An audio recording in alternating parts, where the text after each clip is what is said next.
अस्सलाम वालेकुम। इस वीडियो में हम CSS 2025 के जनरल साइंस एंड एबिलिटी के पेपर का क्वेश्चन नंबर 8 अंडरस्टैंड करेंगे।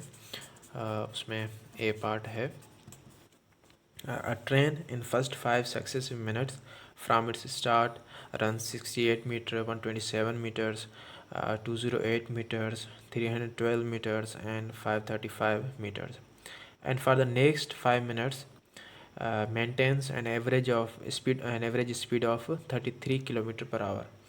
Find the whole distance covered and the average speed in covering this total distance. अब हमें फाइंड क्या करना है, ओवरऑल जो डिस्टेंस उसने कवर किया है वो कितना किया है, और एवरेज स्पीड ये जो डिस्टेंस कवर करने में उसको लगा है तो वो कितना है। अब एवरेज स्पीड फाइंड करने के लिए हमें स्पीड का फार्मूला पता है कि v=s/t। तो टोटल टाइम हमें पता हो और टोटल डिस्टेंस पता हो, तो पहले हम क्या करेंगे, टोटल डिस्टेंस फाइंड करेंगे। टोटल डिस्टेंस जब फाइंड हो गया तो एवरेज स्पीड फाइंड करना इजी हो जाएगा। तो ये दो चीज़ें हमें पहले पता हो, डिस्टेंस और टाइम। अब टोटल टाइम उसको कितना लगा है, ये टोटल टाइम फाइंड करने से पहले हम, अब क्योंकि क्वेश्चन में जो कुछ यूनिट्स जो है वो मीटर्स में है, जैसे मिनट्स में है, जैसे 5 मिनट इसने कहा है, और फिर जो है वो जब एवरेज स्पीड इसने बताया तो वो कितना बताया इसने, 33 किलोमीटर पर आवर में बताया इसने। तो कुछ आवर्स में है यूनिट, कुछ मिनट्स में है, तो उसको हम पहले ये करेंगे कि एक ही यूनिट में करेंगे, या तो आवर्स में जो हैं उनको मिनट्स में लेके आएँ, या जो मिनट्स में है उसको आवर्स में लेके जाएँ। तो हम ऐसा करते हैं कि जो 5 मिनट है पहले उसको हम आवर्स में लिखते हैं। तो फर्स्ट 5 मिनट्स में जो है वो फर्स्ट 5 सक्सेसिव मिनट्स, जो 5 मिनट है उसको अगर हम आवर में चेंज करें तो कितना आएगा, 5 minute will be equal to, अब मिनट्स को जब हमें आवर्स में कन्वर्ट करना होता है तो हम डिवाइड करते हैं उनको 60 से। तो 5 का टेबल इस पे पढ़ेंगे 60 पे तो कितने टाइम जाएगा, 12। तो 1/12 आवर्स। अगर 5 मिनट जहाँ पे हमें लिखना है तो वहाँ पे हम क्या लिखेंगे, 1/12 आवर्स। तो टोटल इसने टाइम कितना लिया है, टोटल टाइम जो है वो पहले जो है 5 सक्सेसिव मिनट्स इसने कहा है, तो 1/12 आवर्स पहले इसने कवर किए। उसके बाद लास्ट में जो उसने एवरेज स्पीड जो हो गया है ये 33 किलोमीटर पर आवर, तो लास्ट 5 मिनट्स इसने कहा है, तो वो 5 मिनट भी यहाँ पे हम लिख देते हैं। तो टोटल टाइम कितना होगा, total time will be equal to 1/12 plus 1/12, यहाँ पे एलसीएम लेंगे तो 12 का टेबल 1 टाइम यहाँ पे 1 आएगा, प्लस 12 का टेबल 1 टाइम यहाँ पे भी अगेन 1 आएगा। तो ये कितना हो जाएगा, 2/12, 2 1 2 2 6 यानी 1/6 आवर। तो टोटल टाइम कितना है, total time is equal to 1/6 hour. अब टोटल टाइम हमें मिल गया जो हमें फाइंड करना था। अब टोटल डिस्टेंस हमें फाइंड करना है। अब टोटल डिस्टेंस कैसे हम फाइंड करेंगे, first of all distance equal होता है किसके, स्पीड मल्टीप्लाई बाय टाइम। अच्छा, फर्स्ट इनिशियली जो है वो जो 5 मिनट्स हैं उसके डिस्टेंस तो ऑलरेडी हमें गिवन है कि in first 5 minutes, in first 5 minutes distance कितना, the distance covered, the distance covered first 5 minute में कितना डिस्टेंस कवर हुआ है, तो वो क्वेश्चन में गिवन है। सबसे पहले इसने कितना कहा, 5 सक्सेसिव मिनट्स में पहले 68 मीटर है, 68 मीटर प्लस 127 मीटर है, देन प्लस 208 मीटर्स है, उसके बाद जो है फिर 312 मीटर्स है, फिर 535 मीटर है। तो टोटल कितने मीटर्स हो गए, 1250 मीटर। तो हमने क्योंकि यूनिट्स को किस में रखा है, मिनट्स यहाँ पे आवर्स में रखा है, तो इसको भी हम किस में रखेंगे, किलोमीटर्स में रखेंगे ताकि आसानी हो। तो मीटर को किलोमीटर में कन्वर्ट करने के लिए हम डिवाइड करते हैं 1000 से, क्योंकि 1 किलोमीटर के अंदर कितने मीटर होते हैं, 1000 होते हैं। तो इसको 1250 को जब आप 1000 से डिवाइड करेंगे तो कितना आएगा, पॉइंट यहाँ पे लास्ट में है, तो वो पॉइंट जो है वो तीन स्टेप्स इस तरफ आएगा, तो 0 को भी क्रॉस करेगा, 5 को भी, 2 को भी, तो आंसर क्या आएगा, 1.250 किलोमीटर्स। अच्छा, फर्स्ट 5 मिनट्स के लिए हमें डिस्टेंस मिल गया। अब बाद के जो 5 मिनट्स हैं उनके लिए डिस्टेंस भी फाइंड करते हैं। तो हमें पता है कि डिस्टेंस किसके इक्वल होता है, डिस्टेंस इक्वल होता है कि आप स्पीड को मल्टीप्लाई करें टाइम के साथ।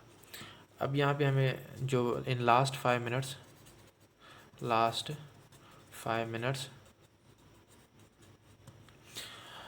ट्रेन उसने कहा है कि एवरेज स्पीड पे चला है कितना, 33 kilometre per hour. The train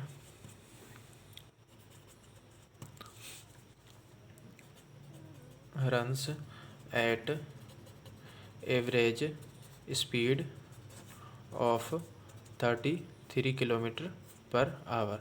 तो यहाँ पे हम क्या करेंगे कि इसको स्पीड को यूज़ करके हम डिस्टेंस फाइंड करेंगे। तो डिस्टेंस वो S1 उसको कह देते हैं जो फर्स्ट हमने फाइंड किया, ये लेट से S2 है, डिस्टेंस 2। तो ये कितना आ जाएगा 33 किलोमीटर पर आवर, और टाइम कितना 5 मिनट्स लिए। तो 5 मिनट्स कितने आवर्स के इक्वल थे हमने अभी फाइंड करके आए हैं 1/12 के।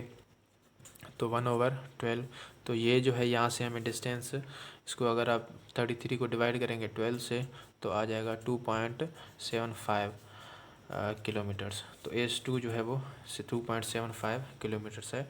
और S1 जो हम प्रीवियसली फाइंड करके आए थे अभी ऊपर, तो वो कितना था 1.250 किलोमीटर, 1.250 किलोमीटर।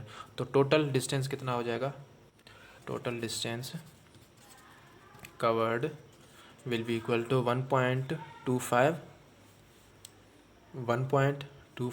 प्लस 2.75। तो इनको जब हम ऐड करेंगे तो आई थिंक ये हो जाएगा 4 किलोमीटर्स। अब हमें टोटल डिस्टेंस भी मिल गया है और टोटल टाइम भी हम फाइंड करके आए थे, जो कि था मेरे ख्याल से 1/6। अब नेक्स्ट क्या चीज़ रह गई है जो हमें फाइंड करना है, दैट इज़ एवरेज स्पीड। अब एवरेज स्पीड का फार्मूला क्या है, एवरेज स्पीड किसके इक्वल होता है, टोटल डिस्टेंस कवर, टोटल जो डिस्टेंस कवर हुआ है, और divided by total time taken, total time taken. अब टोटल डिस्टेंस कितना कवर हुआ है ये अभी हमने फाइंड किया है 4 किलोमीटर, और टोटल टाइम कितना लगा है वो हम प्रीवियसली फाइंड करके आए हैं कि 1/12 प्लस 1/12, तो वो हो गया था 1/6। तो यहाँ पे हम लिखेंगे 1/6। अच्छा, ये 1/6 है, इसको ऊपर ले जाएंगे तो 6/1 हो जाएगा, यानी 6 जो है वो 4 से मल्टीप्लाई करेगा। तो 4 मल्टीप्लाई बाय 6/1, तो ये आ जाएगा 4 multiply by 6, this will be 24 kilometre per hour. ये जो है वो एवरेज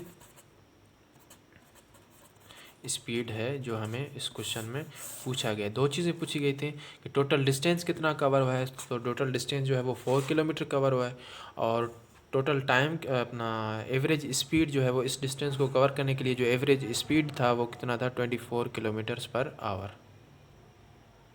अच्छा, इसमें क्वेश्चन नंबर 8 का बी पार्ट है कि a solid cuboid with base 10 centimeter by 6 centimeter is available. The height of the cuboid is y centimeter and the total surface area of the cuboid is given to be 376 centimeter square.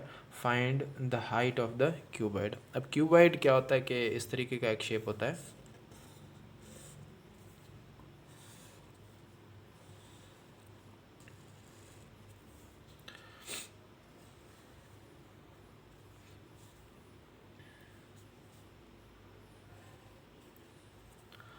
ठीक है, 3 sides जिसके होते हैं। तो यहाँ पे जो है वो ये इसका हाइट है, दिस इज़ इट्स हाइट, और ये जो है इसका लेंथ है जो कि यहाँ पे हमें क्वेश्चन में हमें गिवन है 10 सेंटीमीटर, और ये जो है इसका विड्थ है जो कि हमें क्वेश्चन में कितना गिवन है 6 सेंटीमीटर। अब हमें क्या फाइंड करना है, surface area of the cuboid. अब सरफेस एरिया ऑफ क्यूबॉइड का फॉर्मूला क्या है, का फॉर्मूला होता है, यहाँ पे मैं लिख देता हूँ, थोड़ा बड़ा फार्मूला है। 2 को आपने मल्टीप्लाई करना है लेंथ विड्थ प्लस विड्थ और हाइट प्लस लेंथ और हाइट, ये उसका फार्मूला है। यानी कि हमें जो है वो surface area of the cuboid find करना है फाइंड द, अच्छा सरफेस एरिया नहीं, हमें क्या फाइंड करना है, find the height of the cuboid, height of the cuboid find करना है। Surface area of the cuboid हमें गिवन है क्वेश्चन में, जो कि 376 स्क्वायर किलोमीटर है, उसको हम यूज़ करके हाइट फाइंड करेंगे। अब हमें इस क्वेश्चन में लेंथ भी गिवन है 10 सेंटीमीटर है, विड्थ भी गिवन है 6 सेंटीमीटर है, और उसके बाद एरिया भी गिवन है। अब सरफेस एरिया ऑफ क्यूबॉइड हमें क्वेश्चन में गिवन कितना है, 376। सो 2 हम लिखेंगे सेम 2। लेंथ कितना गिवन है 10 मल्टीप्लाई बाय विड्थ कितना है 6, प्लस विड्थ कितना गिवन है 6 मल्टीप्लाई बाय हाइट, हाइट हमने फाइंड करना है, प्लस लेंथ कितना गिवन है 10 मल्टीप्लाई बाय हाइट, हाइट हमने फाइंड करना है। तो this all will be equal to 376, जो कि क्या है, surface area of the cuboid है। तो यहाँ पे हम क्या करेंगे कि 2 को अंदर मल्टीप्लाई कर देते हैं, या 2 को फिलहाल मल्टीप्लाई नहीं करते, 2 यहाँ पे सारे ब्रैकेट से मल्टीप्लाई कर रहा है, तो साइन ऑफ इक्वलिटी के उसको नेक्स्ट साइड लेके जाएंगे, तो वहाँ पे क्या करेगा, डिवाइड करेगा। तो 10 को आप 6 से मल्टीप्लाई करेंगे, कितना आएगा 60, प्लस यहाँ पे आ जाएगा 6h, प्लस ये आ जाएगा कितना 10h, और इस तरफ जो है वो 2 जाके 376 को डिवाइड करेगा, तो इसको हाफ़ कर देगा 376 को, तो 376 का हाफ़ कितना होता है 188। तो 60 प्लस 6h और 10h कितने h हो जाएंगे, 16h इज़ इक्वल टू, और 376 को 2 से जब हम डिवाइड करेंगे तो हाफ़ हो जाएगा, एंड दिस विल बी 188। तो 16h will be equal to 188 minus 60, तो 16h will be equal to 188 में से आप 60 माइनस करेंगे तो कितना आएगा 128, और यहाँ से आप हाइट जो है वो इजीली फाइंड कर सकते हैं। 16 जाके डिवाइड करेगा तो 128 को जब आप 16 से डिवाइड करेंगे तो the answer will be h। So height कितना है इस क्यूबॉइड का, the height of this cuboid is 8 centimetres.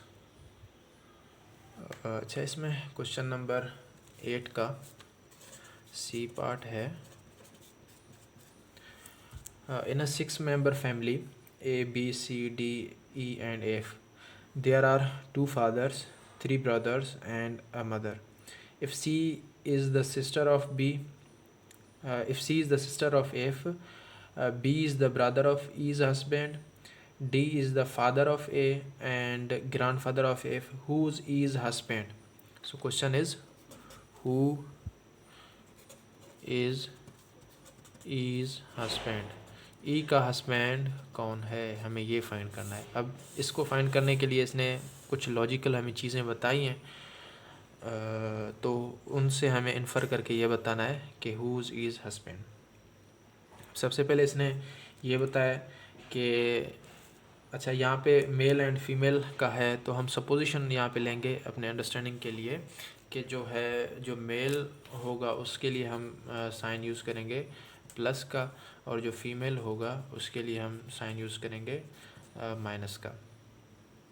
सबसे पहले इसने कहा है कि in a 6-member family this there are 2 fathers 3 brothers and mother, if C is the sister of F, C जो है वो सिस्टर है एफ का, C is sister of F, पहली बात इसने ये बताई है। दूसरी बात कि B is the brother of E's husband, B is brother of E's husband, E's husband, जो ई का हस्बैंड हमें फाइंड करना है तो उसका भाई कौन है, बी। उसके बाद है कि D is the father of A and grandfather of F, D is father of A and grandfather of F, तो हुज़ इज़ हस्बैंड।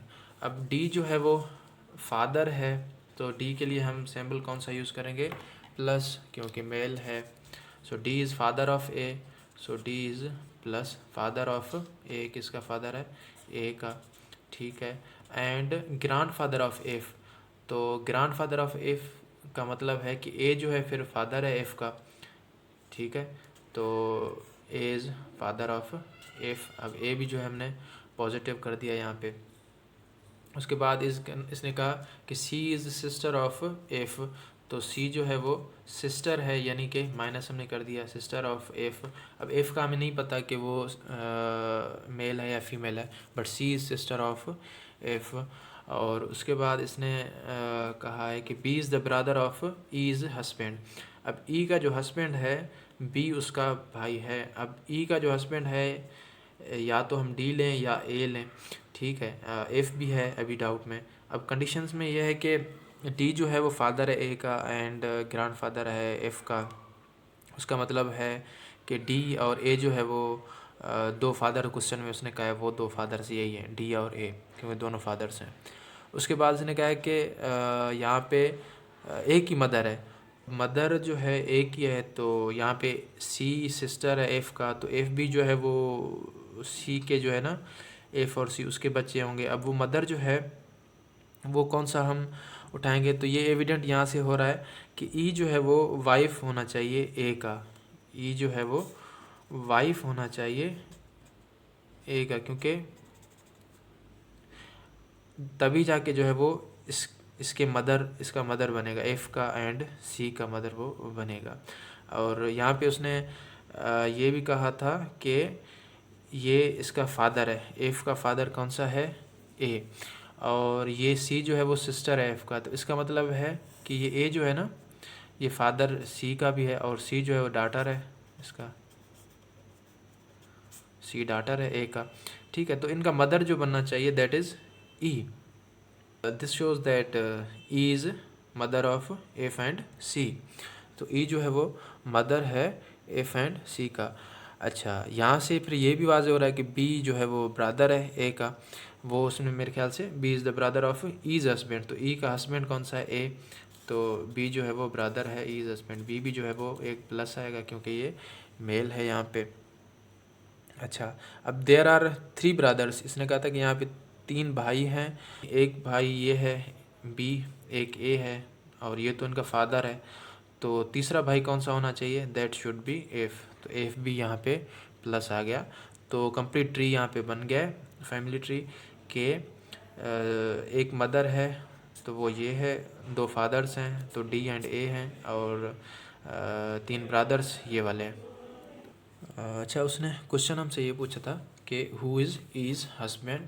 तो ये फैमिली ट्री बनाने के बाद ये पता लगा है कि ए का जो हस्बैंड है that is A, so A is the husband of E. Who is husband, so A is husband.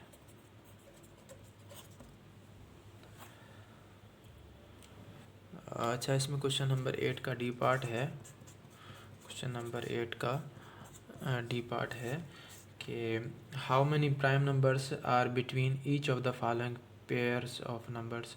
तो इसने डिफरेंट पेयर दिए हैं यहाँ पे, √3 एंड √120 और ऐसे नीचे भी।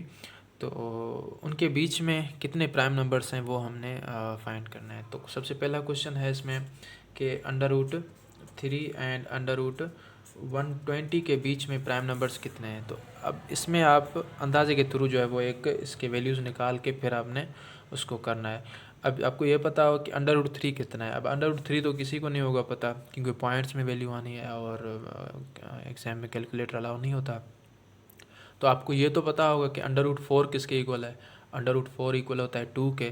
तो जाहिर सी बात है √3 जो है वो 2 से कम ही होगा, क्योंकि जब 4 का √2 है तो √3 जो है वो 2 से कम ही होगा। तो ये round about 1 point and something आएगा, तो 1.6 आ जाए, 7 आ जाए, कुछ ना कुछ आएगा, पर 1 पॉइंट आएगा, ठीक है। और यहाँ पे √120, अब √100 का अंडर रूट कितना आता है, 10, और 121 का अंडर रूट कितना आता है, 11। तो ये 120 है, इसका मतलब है कि ये 11 से कम होगा और 10 से ज़्यादा होगा, यानी कि 10 पॉइंट समथिंग आएगा। तो वो कितना भी आ जाए पॉइंट के बाद उससे फ़र्क नहीं पड़ता, क्योंकि हमने प्राइम नंबर जो है वो फिक्स होता है, इसलिए वो हमारे आंसर पे इतना डिफरेंस नहीं आएगा। तो 10 पॉइंट सपोज करते हैं कुछ ना कुछ आएगा, ये 10.9। अब 1.7 और 10.9 के बीच में प्राइम नंबर्स कौन से हैं। अच्छा, प्राइम नंबर कौन से होते हैं जिन पे जो है वो ख़ुद का जो है ना एक टेबल जाता है, दूसरा टेबल आप उसमें नहीं पढ़ते। जैसे 2 है, 3 है, 5 है, 7 है, 9 नहीं, 9 पे जो है वो 3 का टेबल जाता है। 11 है, 13 है, 17 है, 19, इनको हम प्राइम नंबर्स कहते हैं जिन पे खुद का ही जो हम टेबल पढ़ सकते हैं। तो 1.7 और 10.9 के बीच में कौन से प्राइम नंबर आएंगे? 1.7 के बाद पहला नंबर आ रहा है 2, तो एक 2 हो गया। उसके बाद 3 आ जाएगा, 7, 9 तो है नहीं प्राइम नंबर, फिर 11 जो है वो 10.9 से ज़्यादा हो रहा है, पर हमें इसके बीच में फाइंड करना है। तो कितने प्राइम नंबर्स आ गए इसके बीच में? 3 आ गए। सो आप ये कहेंगे कि there are 3 prime numbers between, there are 3 prime numbers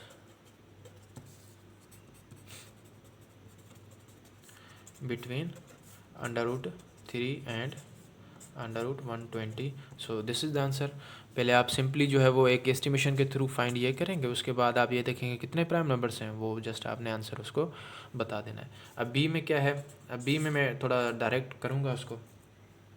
question है 2 अंडर रूट 10 एंड उसके बाद जो है वो 2 अंडर रूट 410।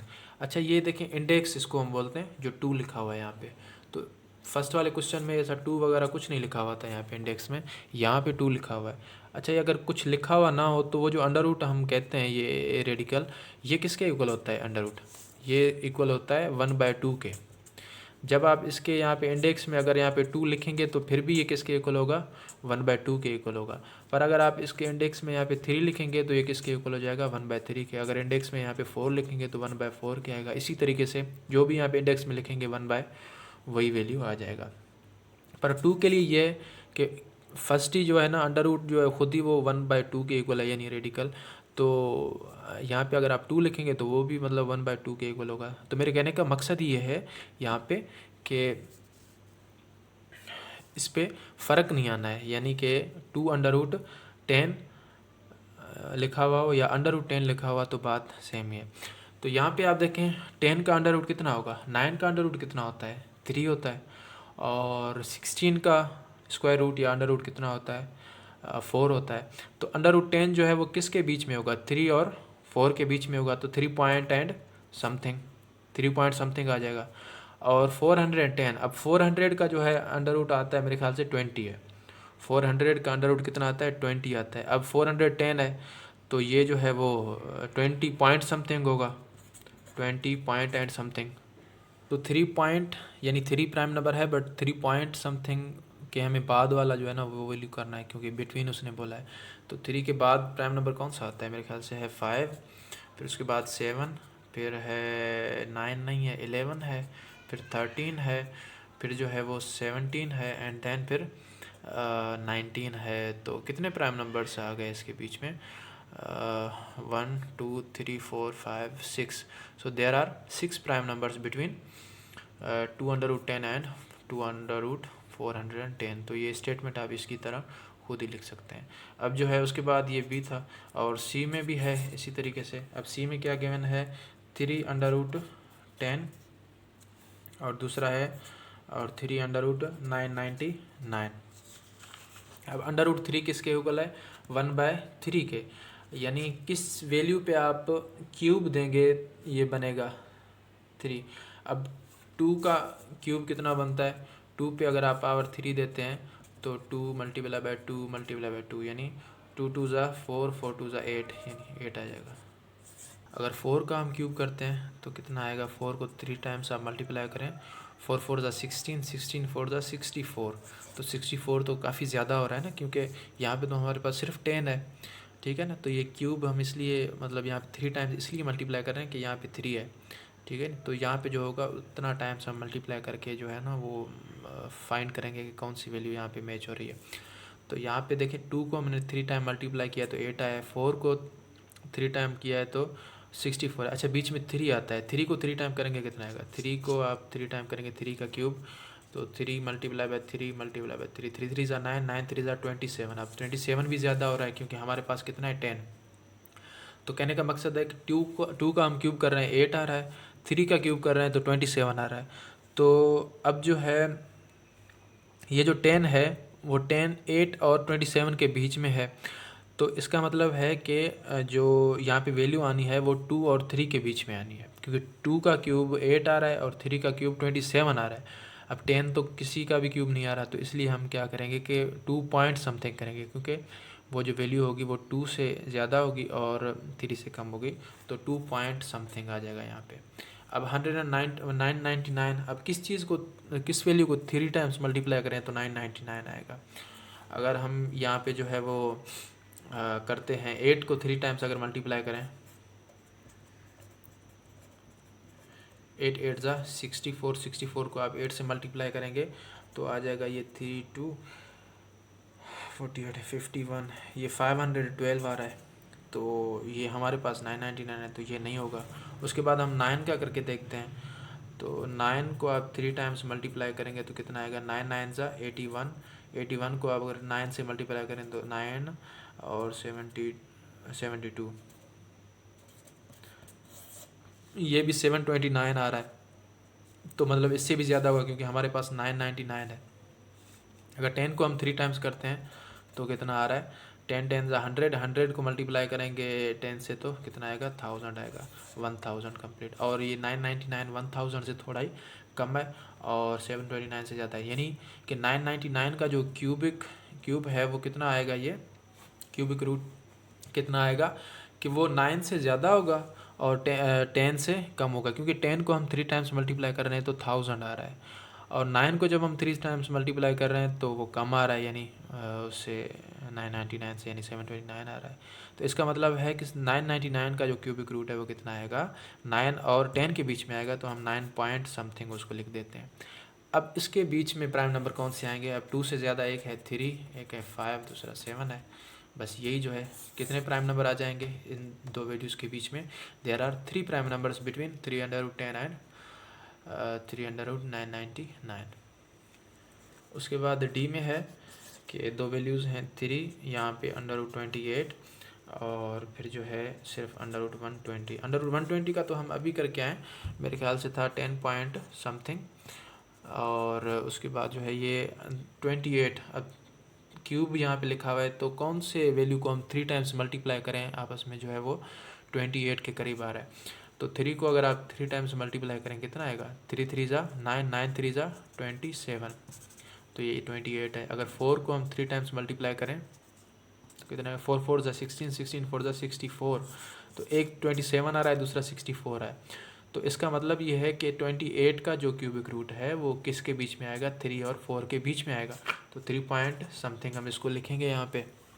तो प्राइम नंबर्स कौन से होंगे इन दोनों के बीच में, एक तो होगा 5 और दूसरा होगा 7, मेरे ख्याल से ये दो ही आएंगे, क्योंकि 3 से तो पॉइंट है, 3 पॉइंट समथिंग है, तो मतलब 3 से तो ज़्यादा ही जो प्राइम नंबर होंगे वो उठाने, 5 7, और उसके बाद फिर आता है 11 10 को क्रॉस करेगा, इसलिए दो प्राइम नंबर हैं बिटवीन 3/28 एंड √120, तो इन दोनों के बीच में there are 2 prime numbers between these values. ठीक है, उसके बाद लास्ट में है ई में √8, यहाँ पे 2 लिखा हुआ है और यहाँ पे √400। अब 400 सिंपल इसका स्क्वायर रूट निकलता है, वो है 20, ये 20 आ गया। और यहाँ पे जो है वो 8 का अंडर रूट कितना होगा, अब 9 का अंडर रूट कितना होता है, 3 होता है 9 का, और 4 का अंडर रूट है जो है 4 का अंडर रूट 2 होता है, 9 का अंडर रूट 3 होता है। अच्छा, इसके यहाँ पे 2 लिखूँ ना लिखूँ फ़र्क नहीं पड़ता, जो 2 लिखा हुआ है, ठीक है। तो अब 4 का अंडर रूट 2 आ रहा है, 9 का अंडर रूट 3 आ रहा है, तो ये 8 का अंडर रूट कितना आएगा, अब 8 जो है वो 4 एंड 9 के बीच में ही है, तो इसका जो वैल्यू आएगा पॉइंट्स में वो 2 पॉइंट समथिंग आएगा, तो 2 पॉइंट समथिंग आ जाएगा। तो यहाँ पे प्राइम नंबर्स कौन से बनेंगे, सबसे पहले आएगा 3, फिर 5, फिर 7, फिर 9 नहीं है 11, फिर 13, फिर 17, उसके बाद फिर 19, तो कितने प्राइम नंबर आ जाएंगे, 1 2 3 4 5 6 7, so there are 7 prime numbers between 2/10 and √400। So ये सिंपल मैंने आपको एक वे बताया कि प्राइम नंबर्स दो नंबर्स के बीच में कितने होते हैं और उनको फाइंड करने का मेथड क्या है। So if you like this video or you are new to this channel, kindly subscribe this for more such videos. Thank you. Allah Hafiz.